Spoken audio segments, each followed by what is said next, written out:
ആതുരപൂർണ പ്രശോഭിതം ഈ ജീവിതം, ആർദ്രമാം ദൈവസ്നേഹം നിറയും പൂവനം. ആതുരപൂർണ പ്രശോഭിതം ഈ ജീവിതം, ആർദ്രമാം ദൈവസ്നേഹം നിറയും പൂവനം. സ്നേഹദീപനാളമായി വിളങ്ങും ധന്യജീവിതം.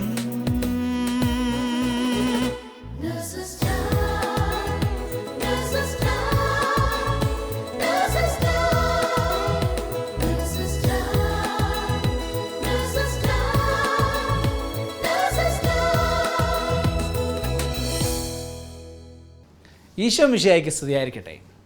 കർത്താവിൻ്റെ സ്നേഹം ഓരോ പ്രഭാതത്തിലും പുതിയതാണ്. ഒരു പുതിയ സ്നേഹം നിങ്ങൾ ഓരോരുത്തരുടെയും ഹൃദയത്തിൽ നിറയട്ടെ എന്ന് പ്രാർത്ഥനയുമായി എല്ലാ ഷാലോം TV പ്രേക്ഷകരെയും നേഴ്സസ് ടൈമിലേക്ക് സ്വാഗതം ചെയ്യുന്നു. നേഴ്സസിന് ഒരാശംസ നൽകുവാനായി ഇന്ന് നമ്മോടൊപ്പം ആയിരിക്കുന്നത് UAE റാസൽ ഖൈമ പാരിഷ് പ്രീസ്റ്റായ തോമസ് അമ്പാട്ടുകുഴി അച്ഛനാണ്. അച്ഛനെ നമുക്കിപ്പോൾ പ്രാർത്ഥനയോടുകൂടി ശ്രവിക്കാം. പ്രിയപ്പെട്ട സഹോദരി സഹോദരന്മാരെ, നേഴ്സസ് മിനിസ്ട്രിയെ ഞാൻ പ്രത്യേകം അനുമോദിക്കുന്നു. കാരണം അവർ ചെയ്യുന്ന സേവനം, ഇടവകയിൽ ചെയ്യുന്ന സേവനം വളരെ സുസ്ഥിരമാണ്. നിങ്ങളുടെ എല്ലാ സഹായ സഹകരണങ്ങൾക്കും നന്ദി പറയുന്നു. അതോടൊപ്പം തന്നെ ഇനിയും ഈ നേഴ്സസ് മിനിസ്ട്രിയിലേക്ക് കടന്നു വരാൻ സാധിക്കാത്ത സഹോദരി സഹോദരന്മാർ ധാരാളമുണ്ട്. അവരെയും ഇതിലേക്ക് കൊണ്ടുവരുവാൻ ശ്രമിക്കുക. നിങ്ങളുടെ ആ സേവനം വളരെ ബലപ്പെട്ടതാണ്. സമൂഹത്തിൽ നിങ്ങൾ ചെയ്യുന്ന ഈ വലിയ സേവനം ദൈവത്തിൻ്റെ മുമ്പിൽ എപ്പോഴും വിലപ്പെട്ടതാണ്. നിങ്ങളുടെ പ്രവർത്തനങ്ങൾ ഭംഗിയായിട്ട് മുമ്പോട്ട് പോകട്ടെ എന്ന് ആശംസിക്കുന്നു. ദൈവത്തിൻ്റെ അനുഗ്രഹം എപ്പോഴും നിങ്ങളോട് കൂടെയും നിങ്ങളുടെ കുടുംബത്തിൻ്റെ മേലും ധാരാളമായിട്ടുണ്ടാകട്ടെ എന്ന് പ്രാർത്ഥിക്കുന്നു. നന്ദി. UAEയിൽ എല്ലാ വർഷവും നടത്തിവരുന്ന ആനുവൽ നേഴ്സസ് മീറ്റായ ഗ്രേറ്റസ്റ്റ് കോൾ അച്ഛൻ്റെ പാരിഷിലാണ് നടത്തപ്പെടുന്നത്. ഏറ്റവും സ്നേഹത്തോടെ നേഴ്സസ് മിനിസ്ട്രിയെ സപ്പോർട്ട് ചെയ്യുന്ന അച്ഛനെ ഓർത്ത് ഈശോയ്ക്ക് നമുക്ക് നന്ദി പറയാം. ഇപ്പോൾ നമുക്ക് ഒരു നേഴ്സിൻ്റെ ജീവിതത്തിൽ തിരുവചനത്തിലൂടെ ഈശോ അത്ഭുതകരമായി ഇടപെട്ട ഒരു സാക്ഷ്യം ശ്രവിക്കാം. Praise the lord. ഹല്ലേലൂയ. യേശയ്യായുടെ പുസ്തകം 55-ാം അധ്യായം 10-11 തിരുവചനം ഇപ്രകാരം പറയുന്നു: മഴയും മഞ്ഞും ആകാശത്തു നിന്നും വരുന്നു, അങ്ങോട്ട് മടങ്ങാതെ ഭൂമിയെ നനയ്ക്കുന്നു. അത് സസ്യങ്ങൾ മുളപ്പിച്ച് ഫലം നൽകി, വിതയ്ക്കാൻ വിത്തും ഭക്ഷിക്കാൻ ആഹാരവും ലഭ്യമാക്കുന്നു. എൻ്റെ അധരങ്ങളിൽ നിന്ന് പുറപ്പെടുന്ന വാക്കും അങ്ങനെ തന്നെ. ഫലരഹിതമായി അത് തിരിച്ചു വരില്ല. എൻ്റെ ഉദ്ദേശം അത് നിറവേറ്റും. ഞാൻ ഏൽപ്പിക്കുന്ന കാര്യം വിജയപ്രദമായി ചെയ്യും. ഹല്ലേലൂയ. ദൈവവചനത്തിൻ്റെ ശക്തി എൻ്റെ ജീവിതത്തിൽ അനുഭവിക്കാൻ ഇടവന്ന 2 സംഭവങ്ങളാണ് പ്രിയപ്പെട്ട ദൈവമക്കളെ നിങ്ങളുമായി പങ്കുവയ്ക്കാൻ ഞാൻ ആഗ്രഹിക്കുന്നത്. എൻ്റെ പേര് ആൻമരിയ. ഞാൻ ദുബായിൽ നഴ്സായി ജോലി ചെയ്യുന്നു. എൻ്റെ മമ്മിക്ക് കുറേ വർഷങ്ങളായി 2 കിഡ്നിയിലും ഇടയ്ക്കിടെ സ്റ്റോൺ വരുമായിരുന്നു.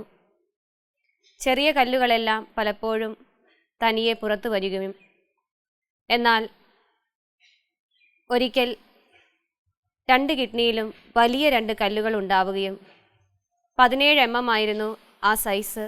അത് 2 കിഡ്നികളെയും ബ്ലോക്ക് ചെയ്യുകയും ചെയ്തു.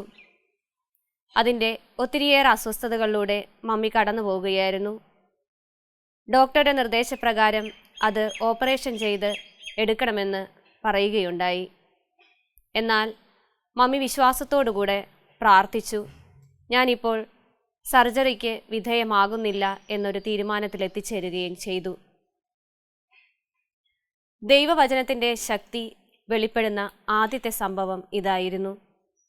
ജെറമിയ പ്രവാചകന്റെ പുസ്തകം 23-ാം അധ്യായം 29-ാം തിരുവചനം ഇപ്രകാരം പറയുന്നു: എൻ്റെ വചനം അഗ്നി പോലെയും പാറയെ തകർക്കുന്ന കൂടം പോലെയുമല്ലേ എന്ന് കർത്താവ് ചോദിക്കുന്നു. എല്ലാ ദിവസവും മമ്മി ഈ വചനം ഉരുവിട്ടുകൊണ്ട് എൻ്റെ കിഡ്നിയിലുള്ള കല്ലുകളെ പൊടിച്ചു കളയണമേ കർത്താവേ എന്ന് പ്രാർത്ഥിക്കുമായിരുന്നു. 1 മാസത്തെ പ്രാർത്ഥനയ്ക്ക് ശേഷം മമ്മി സ്കാനിങ്ങിന് പോയപ്പോൾ അത്ഭുതമായൊരു റിപ്പോർട്ട് നൽകിക്കൊണ്ട് ഈശോ ഞങ്ങളുടെ ജീവിതത്തിൽ ഒരത്ഭുതം കാണിച്ചു. 2 കിഡ്നിയിലെയും ആ വലിയ കല്ലുകൾ പൊടിഞ്ഞ് കിഡ്നിയുടെ താഴെ അടിഞ്ഞുകൂടി കിടക്കുന്നതാണ് ഞങ്ങൾക്ക് ലഭിച്ച ആ സ്കാനിംഗ് റിപ്പോർട്ട്. ഹല്ലേലൂയ! ഈ വചനത്തിൻ്റെ വലിയ ശക്തി ഞങ്ങളുടെ ജീവിതത്തിൽ അനുഭവപ്പെട്ടപ്പോൾ വീണ്ടും വചനത്തിൻ്റെ വലിയൊരു അഭിഷേകം ഞങ്ങളുടെ ഭവനത്തിൽ ഈശോ നൽകി. 2007 എൻ്റെ വയറിൽ എനിക്ക് ശക്തമായ വേദന അനുഭവപ്പെടാൻ തുടങ്ങിയപ്പോൾ ഒരു സ്കാനിങ്ങിന് വിധേയമാകാൻ ഞാൻ തീരുമാനിച്ചു. ആ സ്കാനിംഗ് റിപ്പോർട്ട് ഇങ്ങനെയായിരുന്നു: എൻ്റെ വലതു ഭാഗത്തെ ഓവറിയിൽ ഒരു സിസ്റ്റ് ഉണ്ട് എന്നത്. ഡോക്ടറുടെ നിർദ്ദേശപ്രകാരം അത് മരുന്നുകൊണ്ട് ചികിത്സിക്കാവുന്ന സൈസിലായിരുന്നില്ല. തീർച്ചയായും ഒരു സർജറി വേണമെന്ന് ഡോക്ടർ എന്നോട് നിർദ്ദേശിച്ചു. എന്നാൽ ഞാനും ഒരു സർജറിക്ക് തയ്യാറാകാൻ സാധിക്കുന്ന അവസ്ഥയിലായിരുന്നില്ല. സർജറി ഇപ്പോൾ വേണ്ട, പിന്നീടാകാം എന്ന ഒരു തീരുമാനത്തോടു കൂടി ഞാൻ തിരിച്ചുപോയി. 3 മാസങ്ങൾക്ക് ശേഷം എനിക്ക് കൂടുതൽ അസ്വസ്ഥതകൾ അനുഭവപ്പെടാൻ തുടങ്ങി. വീണ്ടും ലീവ് എടുത്തു വന്ന് സ്കാനിങ് ചെയ്തപ്പോൾ ആ മുഴയുടെ സൈസ് കൂടുകയാണ് ചെയ്തത്. തീർച്ചയായും സർജറി തന്നെ വേണമെന്ന ഒരു നിലപാടിൽ ഡോക്ടറും ഞാനും എത്തിച്ചേർന്നു. 10 ദിവസത്തെ ലീവ് എടുത്ത് സർജറിക്കായി ഞാൻ നാട്ടിലേക്ക് വന്നു. 2007 ഓഗസ്റ്റ് 31 എൻ്റെ ഓപ്പറേഷൻ ഫിക്സ് ചെയ്തത്. എന്നാൽ വീട്ടിലിരിക്കുന്ന സമയത്ത് ഒത്തിരിയേറെ നിരാശയോടെ ഇരുന്നപ്പോൾ മമ്മിയുടെ ജീവിതത്തിലുണ്ടായ ആ ഒരു വലിയ അത്ഭുതം എന്നെ സ്വാധീനിച്ചു. എൻ്റെ മമ്മിയും പറയുമായിരുന്നു, നീ വചനം വെച്ച് പ്രാർത്ഥിക്കുക. എൻ്റെ കല്ലുകളെ പൊടിക്കാൻ ശക്തിയുള്ള ആ ദൈവവചനത്തിന് നിന്റെ സിസ്റ്റിനെ സൗഖ്യപ്പെടുത്താനും സാധിക്കും. ഞാനും മമ്മിയെപ്പോലെ തന്നെ ജെറമിയ 23:29 ഉരുവിട്ട് പ്രാർത്ഥിക്കാൻ തുടങ്ങി. ഈശോയെ, ഈ സിസ്റ്റിൻ്റെ സൈസ് ഒന്ന് കുറച്ച് തന്ന് എൻ്റെ മേൽ നീ കരുണ കാണിക്കണമേ എന്ന് ഞാൻ പ്രാർത്ഥിച്ചു. 7 ദിവസങ്ങൾക്ക് പ്രാർത്ഥന കഴിഞ്ഞപ്പോൾ ഒരു സ്കാനിങ്ങിന് വിധേയമാകാൻ ഞാൻ തീരുമാനിച്ചു. അങ്ങനെ സ്കാനിങ്ങിന് പോയപ്പോൾ അവർ സ്കാൻ ചെയ്യുന്ന സമയത്തെല്ലാം സാധാരണയായി അനുഭവപ്പെടുന്ന വേദന എനിക്ക് അനുഭവപ്പെട്ടില്ല. എങ്കിലും എൻ്റെ മനസ്സിൽ ഞാൻ ഉറപ്പിച്ചിരുന്നു, എനിക്ക് തീർച്ചയായും സർജറിക്ക് വിധേയമാകേണ്ടി വരും. അരമണിക്കൂർ വെയിറ്റ് ചെയ്യാൻ ആവശ്യപ്പെട്ടുകൊണ്ട് അവർ റിപ്പോർട്ട് റെഡിയാക്കാനായി പോയി. റിപ്പോർട്ട് ലഭിച്ചപ്പോൾ അത് വാങ്ങിക്കാനുള്ള ഒരു മാനസികാവസ്ഥ എനിക്കുണ്ടായിരുന്നില്ല. കാരണം എൻ്റെ മനസ്സിൽ അടിയുറച്ചൊരു വിശ്വാസം എനിക്ക് ഒരിക്കലും പോസിറ്റീവായ ഒരു റിപ്പോർട്ട് ലഭിക്കുകയില്ല എന്ന് തന്നെയായിരുന്നു. എന്നാൽ എൻ്റെ മമ്മി ആ റിപ്പോർട്ട് വായിച്ച് കരയുന്നത് കണ്ടപ്പോൾ എന്തോ ആ റിപ്പോർട്ടിലുണ്ട് എന്ന് ഞാൻ ഉറപ്പിച്ചു. അങ്ങനെ ഞാൻ ആ റിപ്പോർട്ട് വായിക്കാനായി മമ്മിയുടെ അടുക്കലേക്ക് ചെന്നു. അതിലെ ഫൈനൽ ഇംപ്രഷൻ ഇങ്ങനെയായിരുന്നു: previously noted adnexal cell cyst not seen now. മുൻപുണ്ടായിരുന്ന ആ സിസ്റ്റ് ഇപ്പോൾ കാണുന്നില്ല എന്നതായിരുന്നു ആ സ്കാനിംഗ് റിപ്പോർട്ട്. വീണ്ടും ഈ വചനത്തിൻ്റെ വലിയൊരു ശക്തി എൻ്റെ ജീവിതത്തിലേക്ക് കർത്താവ് കൊണ്ടുവന്നു. എന്നെ ശ്രവിച്ചുകൊണ്ടിരിക്കുന്ന പ്രിയപ്പെട്ട ദൈവമക്കളെ, ദൈവവചനത്തിൻ്റെ ശക്തി എൻ്റെ ജീവിതത്തിൽ അനുഭവപ്പെട്ടതാണ് നിങ്ങളുമായി ഞാൻ പങ്കുവെച്ചത്. ജ്ഞാനം 16:12 ഇപ്രകാരം പറയുന്നു: മരുന്നോ ലേപനമോ അല്ല, ദൈവത്തിൻ്റെ വചനമാണ് അവരെ സുഖപ്പെടുത്തിയത്. ഞാനൊരു നേഴ്സായി ജോലി ചെയ്യുന്ന വ്യക്തിയാണ്. ഇത് ശ്രവിച്ചുകൊണ്ടിരിക്കുന്ന അനേകം നേഴ്സുമാരുണ്ടായിരിക്കാം. ആ മക്കളോട് എനിക്ക് പറയാനുള്ളത് ഇതാണ്: അനേക രോഗികളെ നാം ശുശ്രൂഷിക്കുന്നവരാണ്. മരുന്നുകളോ ലേപനങ്ങളോ അല്ല, ദൈവത്തിൻ്റെ വചനമാണ് ഈ രോഗികളെ സൗഖ്യപ്പെടുത്തേണ്ടത്. രോഗികളായ മക്കളെ ശുശ്രൂഷിക്കുമ്പോൾ അവരിലേക്ക് ദൈവവചനം പകർന്നു കൊടുത്തുകൊണ്ട് ആ മക്കളിലേക്ക് ഈശോയുടെ സൗഖ്യം കടന്നു വരുവാൻ നമുക്ക് ഈശോയോട് ചേർന്ന് നിൽക്കാം. ആ വചനത്തിൻ്റെ ശക്തി അവരിലേക്ക് നമുക്ക് പകർന്നു കൊടുക്കാം. അനേകം ആത്മാക്കളെ ഈശോയ്ക്ക് വേണ്ടി സൗഖ്യത്തിലൂടെ നേടുവാൻ നമ്മുടെ കരങ്ങളെ കർത്താവിന് നമുക്ക് സമർപ്പിക്കാം. ഓരോ രോഗിയിലും ഈശോയെ ദർശിച്ചുകൊണ്ട് അവരെ ശുശ്രൂഷിക്കുമ്പോൾ ദൈവവചനം അവരിലേക്ക് പകർന്നു കൊടുക്കാൻ ഈ ശുശ്രൂഷയിൽ സംബന്ധിക്കുന്ന എല്ലാ മക്കൾക്കും സാധിക്കട്ടെ എന്ന് പ്രാർത്ഥിക്കുന്നു. നിത്യം പിതാവും പുത്രനും പരിശുദ്ധാത്മാവുമായ ദൈവമേ, ആമേൻ.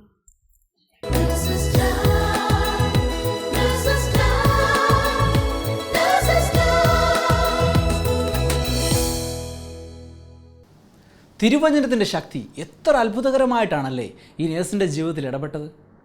ജ്ഞാനം 16:12 പറയുന്നത് പോലെ മരുന്നോ ലേപനൌഷധമോ അല്ല, എല്ലാവരെയും സുഖപ്പെടുത്തുന്ന അങ്ങയുടെ വചനമാണ് അവരെ സുഖപ്പെടുത്തിയത്. ഇപ്പോൾ നമുക്ക് പ്രൊഫഷണൽ ജീവിതത്തിൽ ഈശോയോട് ചേർന്ന് നടക്കുന്ന ഒരു നേഴ്സിന് ലോകമെമ്പാടുമുള്ള 2 കോടിയോളം വരുന്ന നേഴ്സുമാരോട് എന്താണ് പറയാനുള്ളതെന്ന് ശ്രമിക്കാം. ഈശോ മിശിഹായ്ക്ക് സ്തുതിയായിരിക്കട്ടെ. വിശുദ്ധ ലൂക്കായുടെ സുവിശേഷം 10-ാം അധ്യായത്തിൽ നിയമജ്ഞൻ ഈശോയോട് ചോദിക്കുന്നു, നിത്യജീവൻ അവകാശമാക്കാൻ ഞാൻ എന്ത് ചെയ്യണമെന്ന്.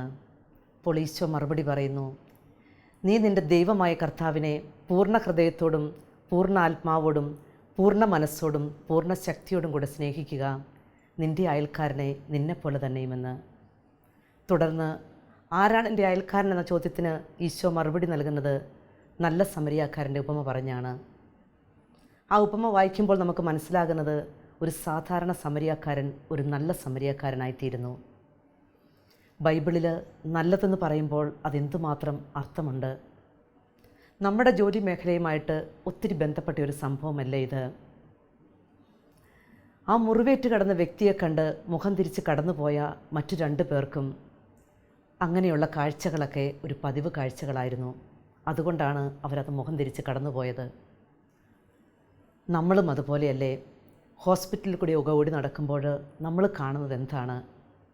വേദനിക്കുന്ന കുറേ മുഖങ്ങൾ, ഉത്കണ്ഠാകുലരായിട്ട് നിൽക്കുന്ന ബന്ധുക്കൾ. അവരോടൊക്കെയുള്ള നമ്മുടെ മനോഭാവം എന്താണെന്ന് നമുക്കൊന്ന് ചിന്തിച്ച് നോക്കാം.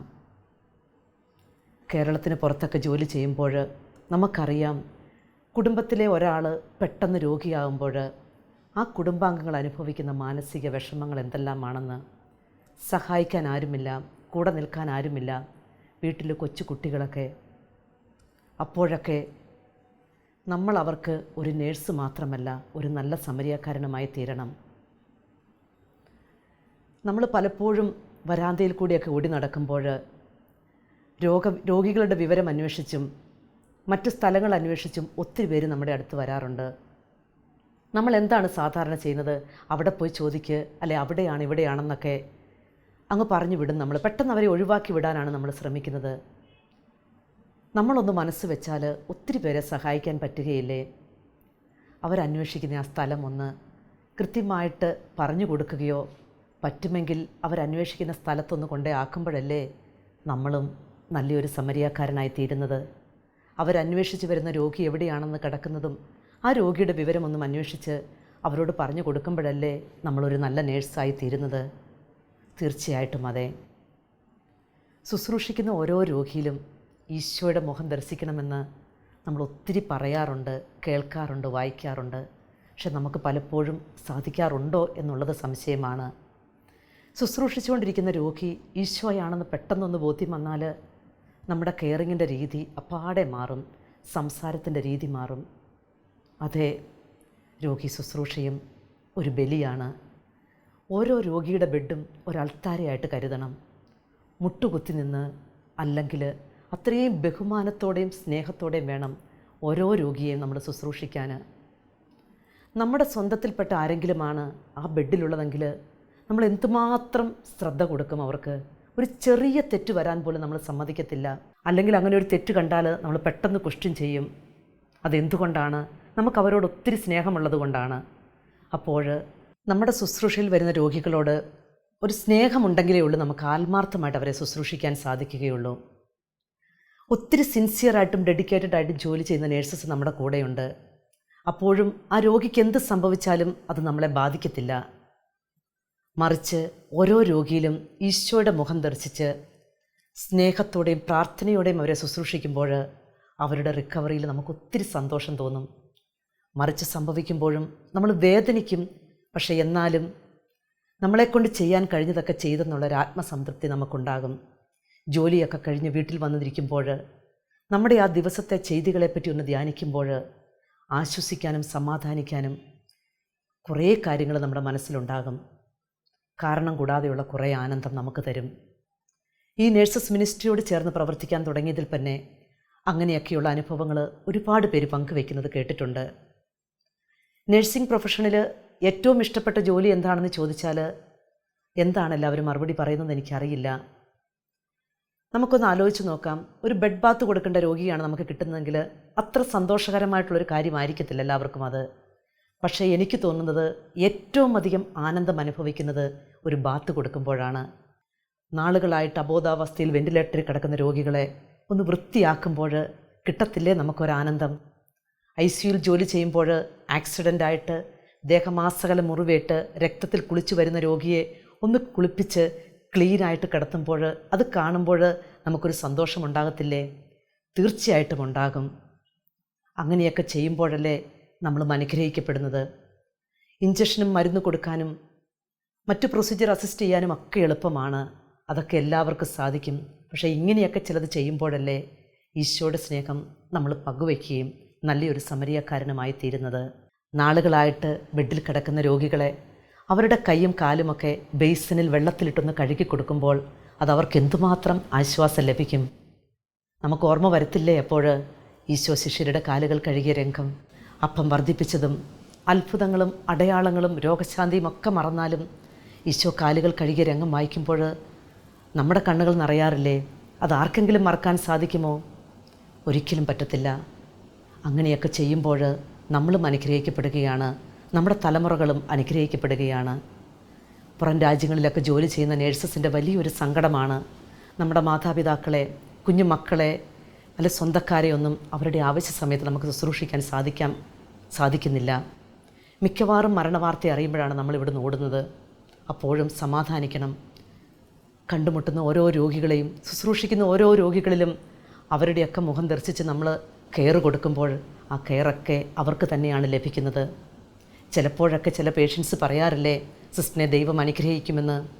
എന്തൊരു വിലപ്പെട്ട സമ്മാനമാണ് നമുക്കത്.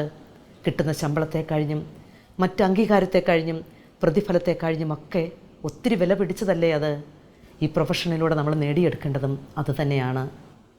ഞാൻ 21 വർഷമായിട്ട് ഗൾഫിൽ ജോലി ചെയ്യുന്നു. ഈ നഴ്സിംഗ് പ്രൊഫഷനോടോ ഈ ഡ്യൂട്ടിയോടോ ഒരിക്കലും ഒരു മടുപ്പ് തോന്നിയിട്ടില്ല. പ്രത്യേകിച്ച് ഈ നഴ്സസ് മിനിസ്ട്രിയോട് ചേർന്ന് പ്രവർത്തിക്കാൻ തുടങ്ങിയതിൽ പിന്നെ കൂടുതൽ സ്നേഹിക്കുകയാണ്. ഈ പ്രൊഫഷൻ്റെ പ്രാധാന്യം മഹാത്മ്യം ഒക്കെ മനസ്സിലാക്കി തന്നു. അതിന് ദൈവത്തിന് നമുക്ക് നന്ദി പറയാം. പ്രാർത്ഥനയൊക്കെ കഴിഞ്ഞാലും ഡ്യൂട്ടിക്ക് പോകുന്നതിന് മുമ്പ് യൂണിഫോമൊക്കെ ഇട്ട് ഒരിക്കൽ കൂടി നമ്മൾ ആ ക്രൂശിത രൂപത്തിൻ്റെ മുമ്പിൽ പോയി നിൽക്കണം. ഒരു നേഴ്സായിട്ട് തിരഞ്ഞെടുത്തതിനെ ഓർത്ത് ഈശോയ്ക്ക് നന്ദി പറയണം. നമ്മൾ ശുശ്രൂഷിക്കാൻ പോകുന്ന രോഗികളെ അവരെത്ര ബുദ്ധിമുട്ടുള്ളതാണെങ്കിലും അത് ദൈവകരങ്ങളിൽ നിന്ന് സ്വീകരിക്കണം.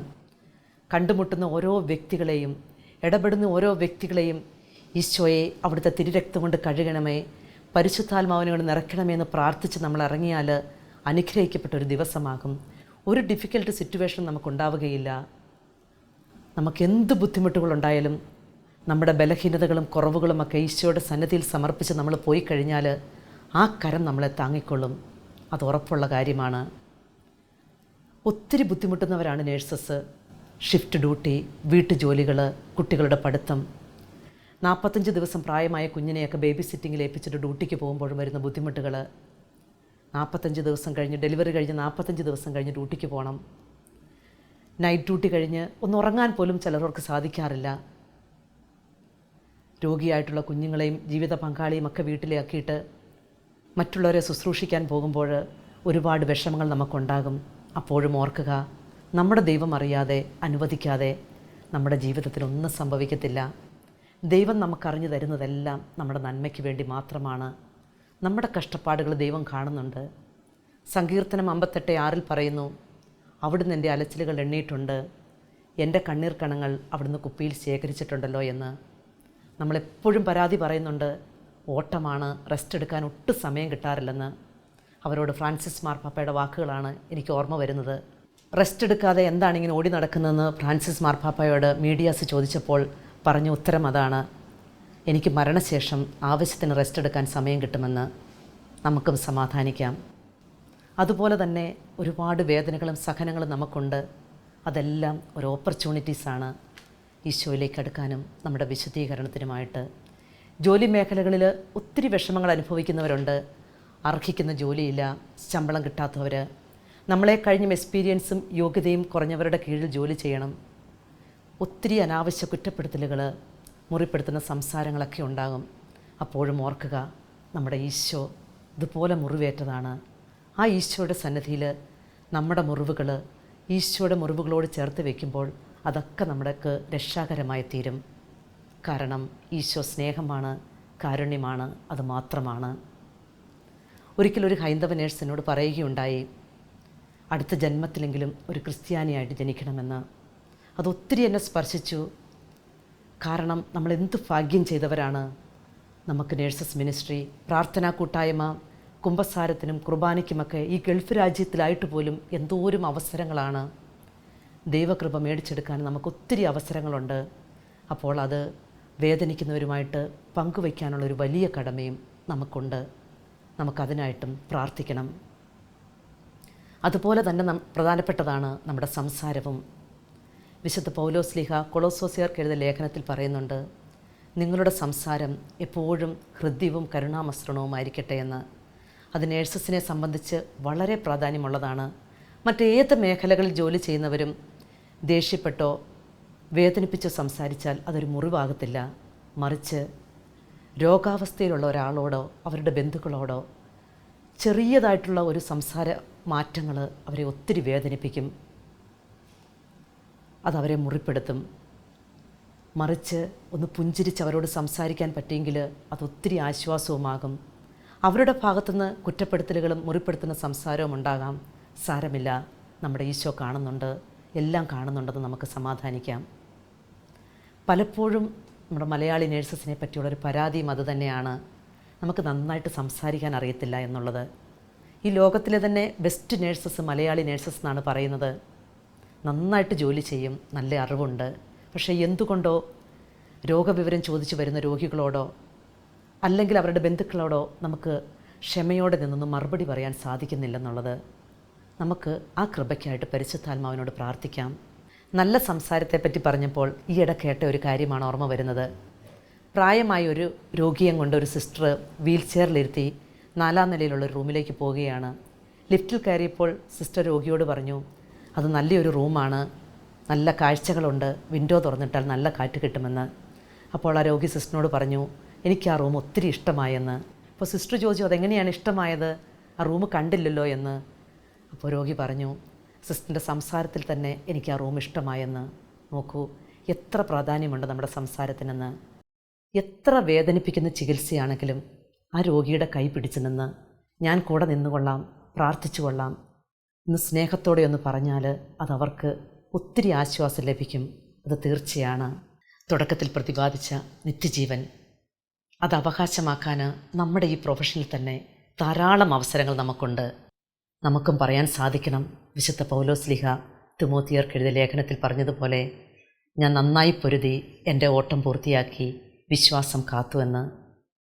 നീതിപൂർവ്വം വിധിക്കുന്ന നമ്മുടെ നല്ല കർത്താവ് ആ വലിയ സമ്മാനം, ആ നീതിയുടെ കിരീടം നമുക്ക് നൽകുമാറാകണം. നമുക്ക് പ്രാർത്ഥിക്കാം അതിനായിട്ട്. സ്നേഹപിതാവായ ദൈവമേ, ലോകമെമ്പാടുമുള്ള നേഴ്സസിനെ അവിടുത്തെ തൃക്കരങ്ങളിൽ സമർപ്പിച്ച് അവിടുത്തെ ഹീലിംഗ് മിനിസ്ട്രിയിലെ അംഗങ്ങളാക്കി ഞങ്ങളെ തിരഞ്ഞെടുത്തതിനെ ഓർത്ത് നന്ദി പറയുന്നു. ഈ നേഴ്സസ് മിനിസ്ട്രിയിലൂടെ ഈ പ്രൊഫഷൻ്റെ മാഹാത്മ്യവും പ്രാധാന്യവും ഞങ്ങൾക്ക് മനസ്സിലാക്കി തന്നല്ലോ. ഇതൊരു പ്രൊഫഷൻ മാത്രമല്ല, ഒരു വൊക്കേഷൻ കൂടെയാണെന്ന് ഞങ്ങൾ തിരിച്ചറിയുന്നു. ഈശോയെ, അവിടുത്തെ തിരുഹൃദയത്തിൽ നിന്നൊഴുകിയ തിരുരക്തത്താലും ജലത്താലും ഞങ്ങളെയെല്ലാം കഴുകണമേ, വിശുദ്ധീകരിക്കണമേ, പരിശുദ്ധാത്മാവുകൊണ്ട് നിറയ്ക്കണമേ. പരിശുദ്ധ അമ്മേ മാതാവേ, ഞങ്ങൾക്ക് വേണ്ടി പ്രാർത്ഥിക്കണമേ. ഈശോ നമ്മളെ എല്ലാവരെയും അനുഗ്രഹിക്കട്ടെ. ആമേൻ.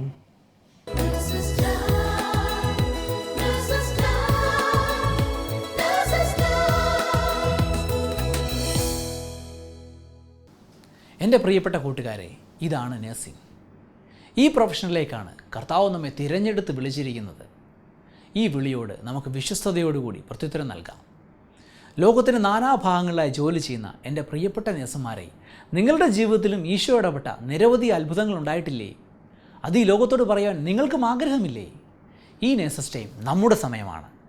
നഴ്സുമാർക്കായി ഈശോ തിരഞ്ഞെടുത്ത സമയം. നിങ്ങളുടെ അനുഭവങ്ങൾ media@nersesministry.com എന്ന വിലാസത്തിലേക്ക് മെയിൽ ചെയ്യുക. ഇന്നത്തെ നേഴ്സസ് ടൈം എല്ലാവർക്കും ഒരു അനുഗ്രഹമായി എന്ന വിശ്വാസത്തോടു കൂടി ലോകമെമ്പാടുമുള്ള 2 കോടിയോളം വരുന്ന നേഴ്സുമാരെയും അവരുടെ കുടുംബാംഗങ്ങളെയും പരിശുദ്ധ അമ്മയുടെ വിമല ഹൃദയത്തിലൂടെ ഈശോയ്ക്ക് സമർപ്പിച്ചുകൊണ്ട് പ്രാർത്ഥിക്കുന്നു. ഓരോ നേഴ്സും ഒരു വിശുദ്ധനായി വിശുദ്ധയായി തീരട്ടെ. ദൈവമാതാവും ഞങ്ങളുടെ അമ്മയുമായ കന്യകാമറിയമേ, ഫാത്തിമാനാഥേ, എന്നെയും എൻ്റെ കുടുംബത്തെയും തിരുസഭയെയും മാനവകുലത്തെയും ലോകമെമ്പാടുമുള്ള നേഴ്സുമാരെയും അങ്ങേ വിമല ഹൃദയത്തിന് പ്രതിഷ്ഠിക്കുന്നു. അങ്ങേ ശക്തിയുള്ള സംരക്ഷണത്തിൽ ഞങ്ങളെ കാത്തുകൊള്ളണമേ. ആത്മീയവും ശാരീരികവുമായ സകല അപകടങ്ങളിലും ക്ലേശങ്ങളിലും നിന്ന് ഞങ്ങളെ രക്ഷിച്ചു കൊള്ളണമേ. എല്ലാറ്റിലും ദൈവേഷ്ടം കണ്ടെത്തി നിറവേറ്റുവാനും യേശുവിൻ്റെ തിരുഹൃദയത്തിന് പ്രീതികരമായ വിധത്തിൽ ജീവിച്ച് സ്വർഗഭാഗ്യത്തിൽ എത്തിച്ചേരുവാനും കാരുണ്യനാഥേ, ഞങ്ങളുടെ സ്നേഹമുള്ള അമ്മേ, ഞങ്ങളെ സഹായിക്കണമേ. ആമേൻ.